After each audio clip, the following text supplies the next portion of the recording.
Good afternoon, everyone, and welcome to Bookish Road Trips Author Take the Wheel live interview here on Facebook. My name is Hope Gibbs, and today we are joined by the author who has taken over our Facebook page this week with an environmental theme that just so happens to coincide with her latest book, The Last Beekeeper. It's Julie Carrick Dalton. Julie, thank you so much for joining us.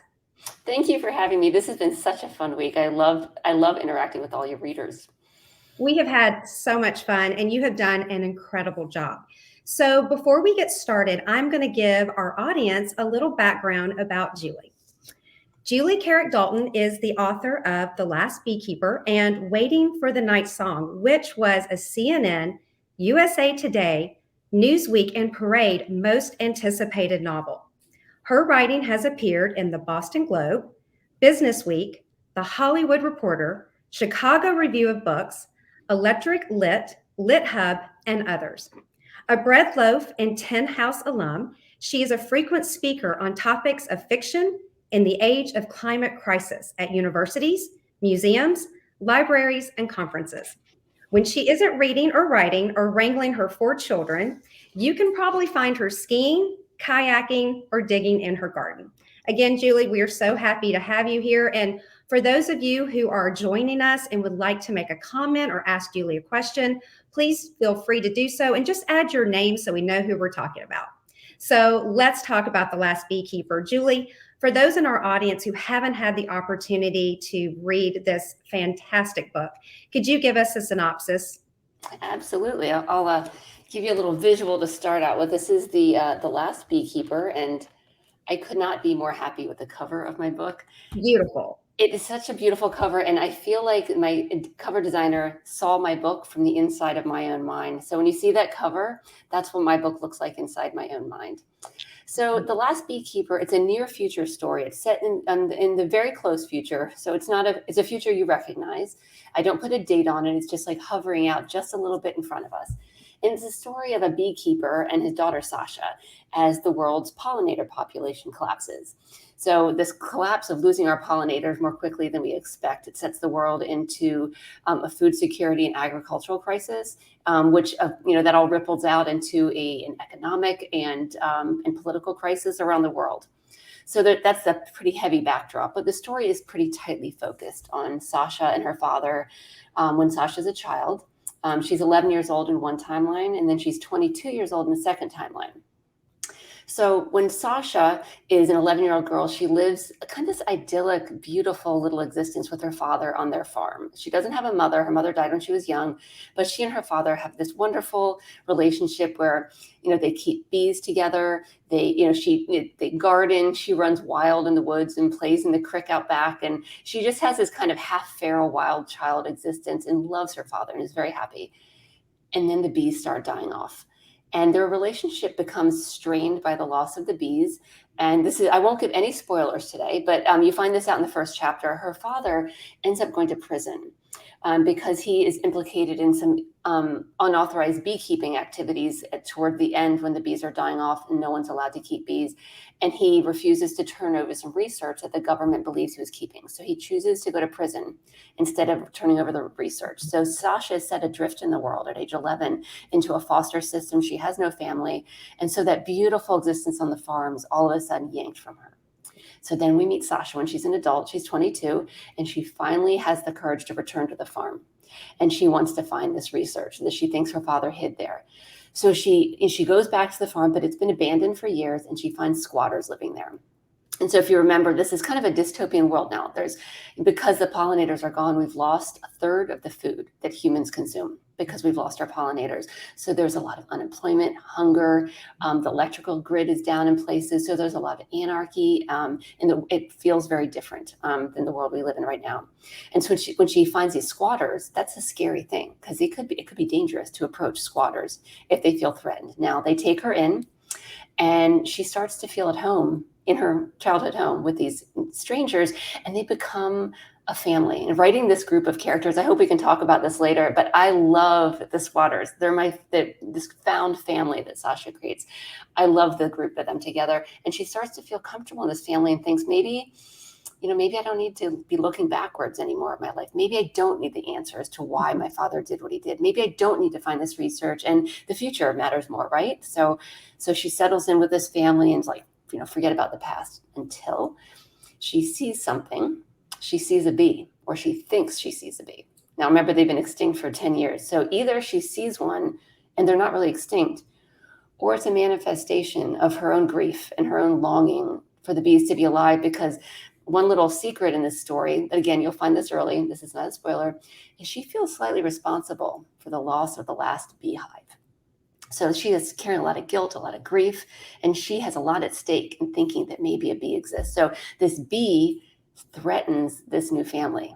Of her pursuing to find out if this bee is real, threatens this family she finally has after all this time. So Sasha has to make a really big decision. Does she ignore the bee, or does she risk everything and maybe save everybody? So it's a pretty tough decision. So that's a little snapshot of what you'll get in The Last Beekeeper. Well, as I told you, I love a good dystopian, apocalyptic future. But the thing about this book is it could actually happen. It didn't seem far-fetched. You could see how things would collapse. I think they even you refer to it as the Great Collapse, when society plunges without our pollinators, our key pollinators. Yeah, I took some clues from the past. I mean, it's set in the future, but I took the Great Collapse is kind of modeled on the Great Depression. Mm-hmm. And the vibe in this society very much feels like the Dust Bowl to me, in that there's massive unemployment, hunger, starvation, tent cities popping up, a lack of confidence in our political systems and our government, distrust of anyone in power. So I feel like I took a lot of the Dust Bowl, Great Depression era and then moved it into the future. And then kind of mashed up the future and the past, and I think that's if you can imagine that's the like the tone and the energy you'll get from the setting in The Last Beekeeper. And very much so, and also the government with the big government programs, because the government's got to figure out how to come up with food and how they're distributing it. So yeah, I definitely felt it was scary. It was almost like this could be real. But let's talk about Sasha, because I mean I love all the other characters and I want to talk about them, but Sasha, she's a fighter, and she was a fighter at 11, and I found her so interesting. Where did she come from? How did you get the idea to create her? And not just that, but write her in 2 timelines. Yeah, so Sasha is as a little girl. I don't want to say she believes in magic, but she believes in this, like she has this mystical connection to the bees. Like she really believes it. Like she thinks she matters to the bees, and that the bees matter to her, and they have a connection that other people don't have.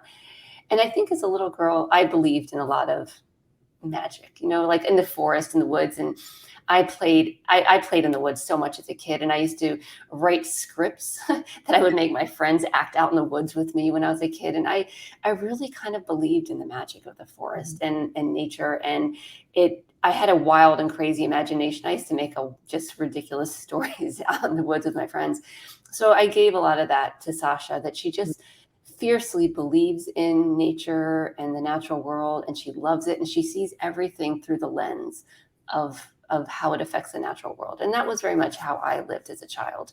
And my grandparents had a farm when I was growing up in Western Maryland, out in that little corner of Maryland that's, the Appalachian corner, right near West Virginia. And we didn't have hot running water. We didn't have a shower or a bathtub. We had to heat water on the stove to take a bath in a galvanized steel tub. We didn't have a telephone.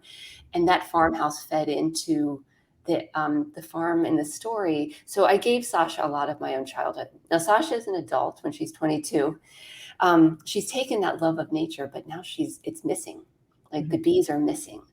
And she, grew up in foster care away from the farm that she loved. So she's, as an adult, trying to reconnect to that love of nature. And I kind of think I did the same thing, not at 22, but later. I feel like, when I grew up, I went off to college. I lived in Dallas. I lived in Seattle. I lived in parts of Virginia. And then, in my 30s, we found a home in New Hampshire in the woods. And I was like, oh, here we are. This is where I'm supposed to be. And so I do think there's a little bit of Sasha, that rediscovery of the love of nature is in Sasha is she gets that for me. Although I don't think I'm as brave as Sasha, I'll admit that. She is very brave. Back to the farmhouse where Sasha grew up and where the story takes place. that farmhouse is almost a character in itself. And I loved how she was rediscovering. She was rediscovering things that her mother had left behind, that Mhm. squatters, although at first they're not really squatters, they become her found family that they don't even know about. Can you tell us a little bit about that character, the farmhouse? Yeah, so the farmhouse really is my grandparents' farmhouse in my mind. Like if I had to draw a mental map of this farmhouse, it was in her childhood. It was, it had electricity and running water when she lived there with her father, and it was a warm, tender home. And when she returns back, it potentially is scary. But she finds a new home in it with the squatters who are living there. But now there's no running water, there's no electricity. It's the roof leaks, the house is in disrepair, but she loves that house. And she loves all the memories that live there, but she loves both sets of memories. She loves the memories with her mother when she was very young, and then with her father, with the bees. And she is starting to really love the memories she's making with this newfound family. And that house, like there's a porch swing that the characters sit on that is, what porch swing that was part of her childhood that now as an adult they sit on. That's my grandparents' porch swing. And it's when my grandparents sold their farm, I was 17 after my grandfather died. And I was so devastated by losing this house that had been a fixture in my life that I claimed the porch swing. I was 17. What was I going to do with this giant wooden porch swing? And I've been hauling it around my whole life. And during last summer, as 2 summers ago, during the pandemic, a barn near our home in New Hampshire was torn down, and we used the barn wood to build a very small cabin. It's just a one-room little writer's cabin. It's my office in the summertime. It's just built out of this old barn wood, and it has a porch on it for my porch swing that I've been carrying around with me since I was 17. So that I'm glad that farmhouse felt alive to you, because to me, it's very much alive. Well, let's talk about the people that had occupied the farmhouse, the squatters. And at first, you don't know what to quite think of them, but then, I mean, I fell in love, especially with Ian and Gino. And so, tell me a little bit about the other characters that are in this world. Yeah, so when she shows up, there's four people living in the house. There's Millie, and she's kind of a interesting, kind of secretive woman in her 50s. At first, Sasha really warms up to her, and she has like a motherly vibe. And she's kind of the mom of the house because everyone else there is in their 20s. And so Gino and Ian are a couple. They're two men. Gino is he's kind of a jokester. He's a playful guy. He's the one that's easiest to get to know, and he's probably the one she gets closest to. Mhm. And then his partner Ian is very serious, and he is the rule maker. Nobody can cross any rules, with Gino. I mean, with Ian.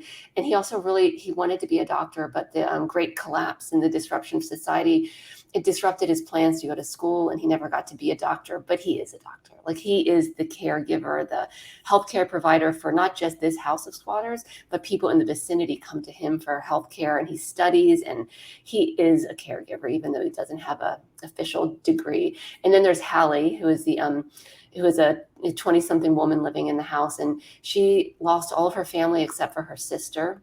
And her main goal in everything is to get her sister out of foster care. But because they don't have a permanent address and they don't have jobs, she's not allowed to take guardianship. So they all have some baggage that they brought to the farm. All the characters, Gino and Ian separately have wounds and, backstory from both the before times.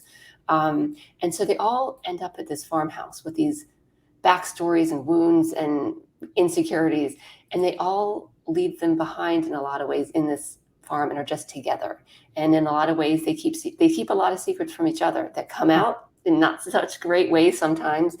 And they don't always get along, but as they kind of let themselves unfold and be known by the other people in this house, it kind of heals all of them a little bit. That finding each other heals the wounds that they've been all carrying around. And at one point, one of the characters said something about their baggage and their burdens being so heavy, but if they can help each other carry them, they're not as heavy. And I think that's what they do for each other. And I miss them so much. Like, one of the finishing this book, I miss this group of characters. They're my favorite characters I've ever written. And I just wish I could somehow put myself in the book one night and sit on that porch swing with them, or sit around by the fire drinking really bad home-brewed beers with them. And I miss them like they're my kids.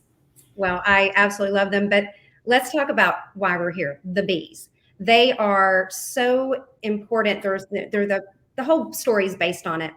But you wrote so much detail about bees. I thought I knew honeybees and I appreciated them. But after I read your book, I was shocked how amazing these creatures are.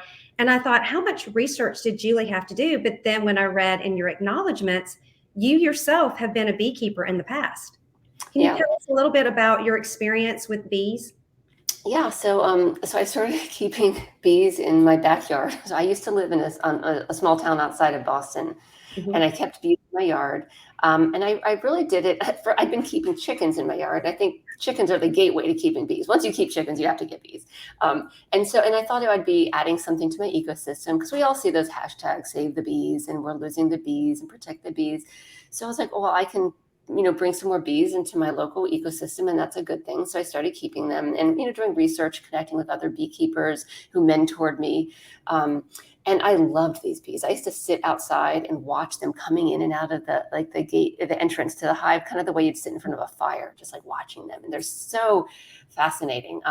And so I got really obsessed with my bees. Mhm. And then they were doing great. They were like filling up with honey, and the honeycomb was like filling out all the corners of this hive. And I built the hive myself with hammer and nails. I was very proud of it.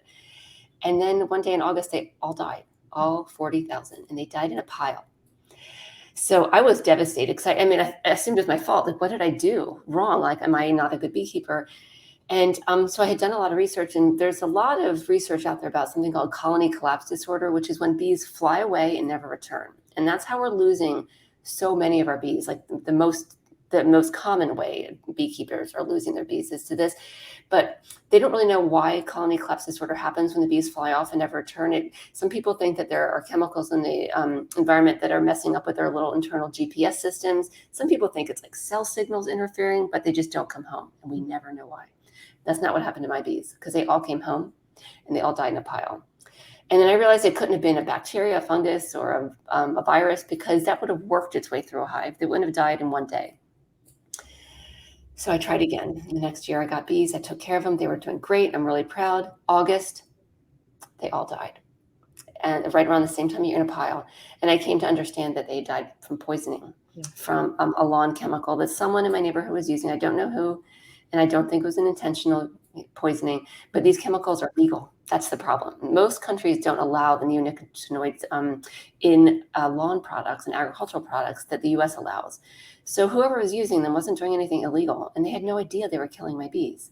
Yeah. The problem wasn't the person who put the chemicals down. The problem is that we make it legal.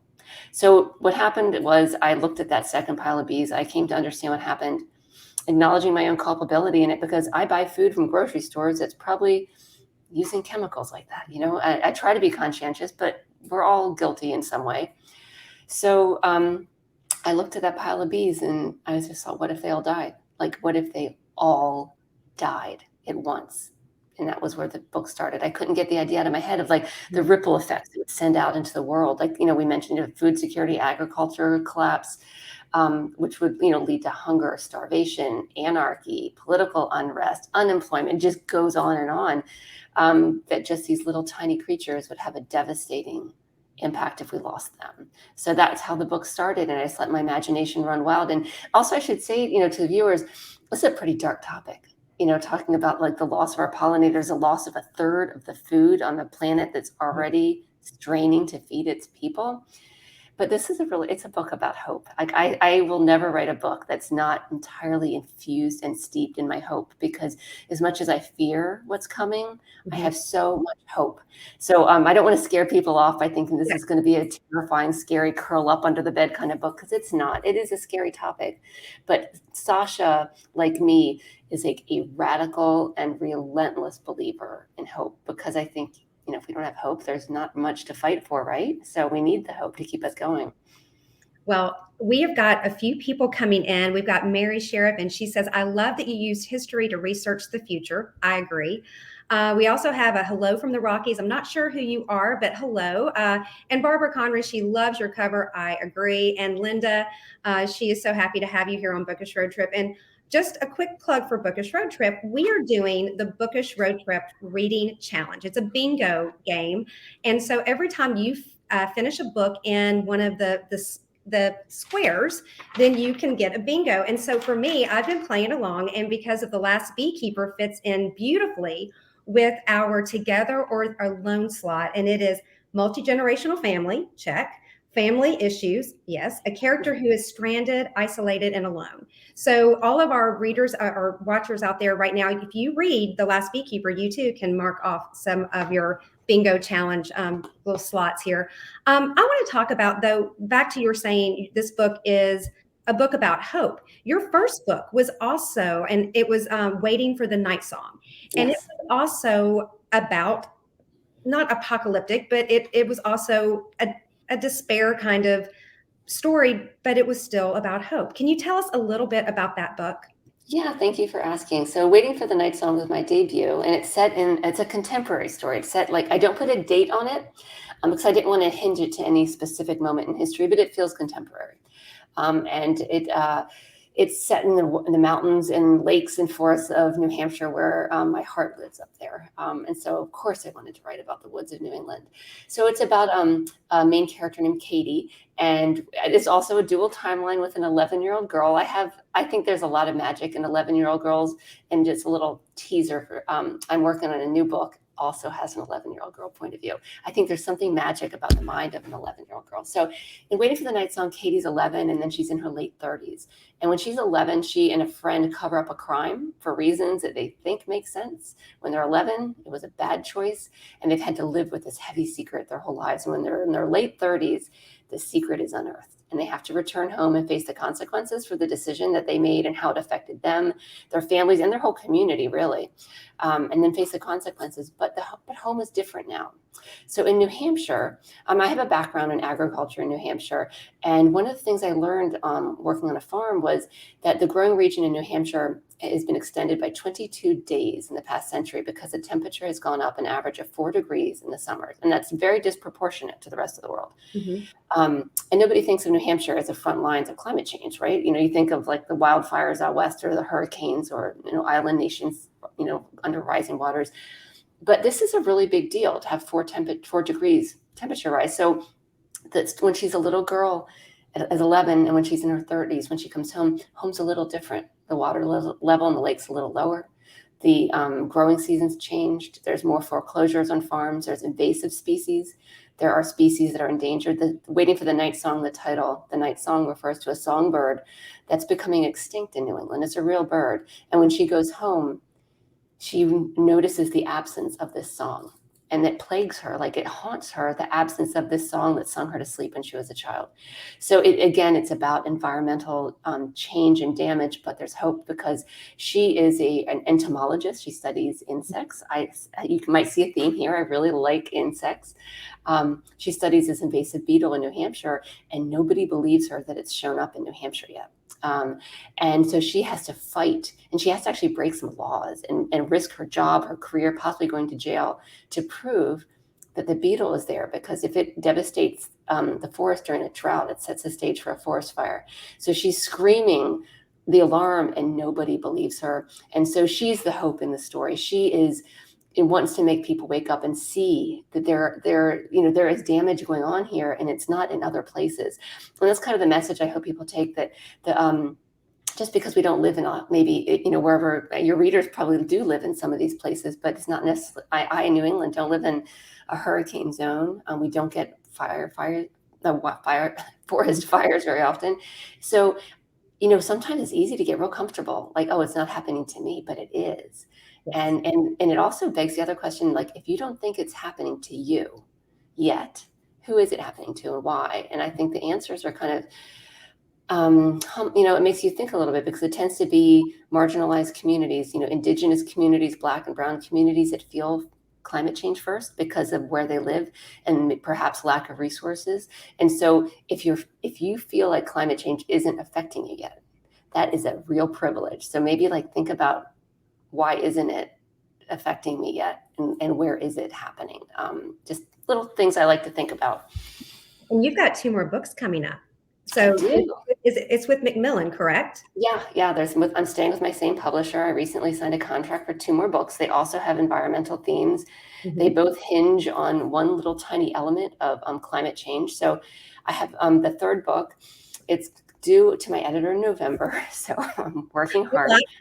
I'm working really hard. And right now, book titles change. I know we have a lot of authors in your audience, so they will understand this. But book titles change. So for today, the title of the book is "The Forest Becomes Her," and it's about it hinges on elements of deforestation.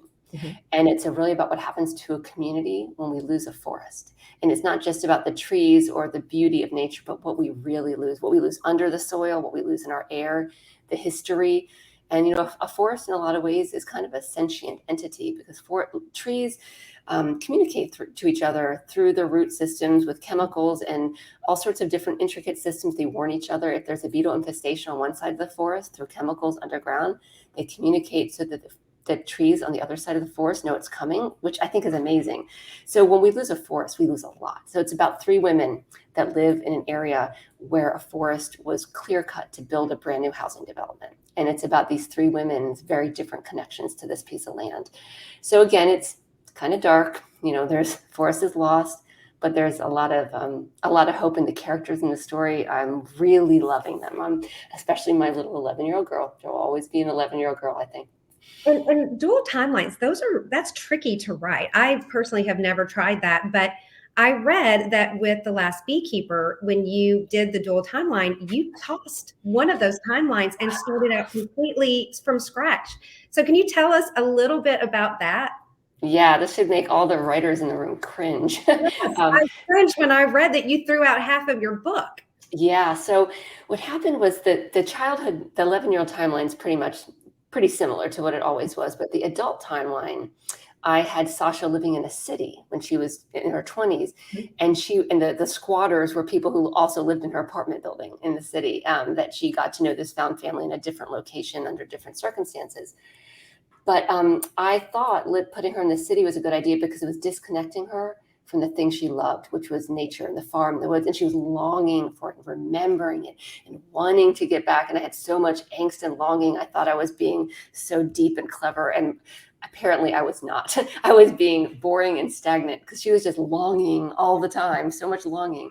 And my editor at one point, she's like, "Julie, just get her back to the farm." And she's like, "You write much better when your characters are in nature. Like when you can touch the soil and the trees, that's where your writing shines. And when she's in the city, it feels much more stagnant and confined," because I think that's a good point that I hadn't thought of. So I packed all of their bags up, got all the characters, and they moved to the farm. And I had to create different circumstances for how they got there and why. And the main through line of what happened didn't change all that much. But I couldn't save anything, not even the dialogue. Because if you can imagine, they're living in a city under much different circumstances. And now they're living on a farm off grid with no electricity, no water.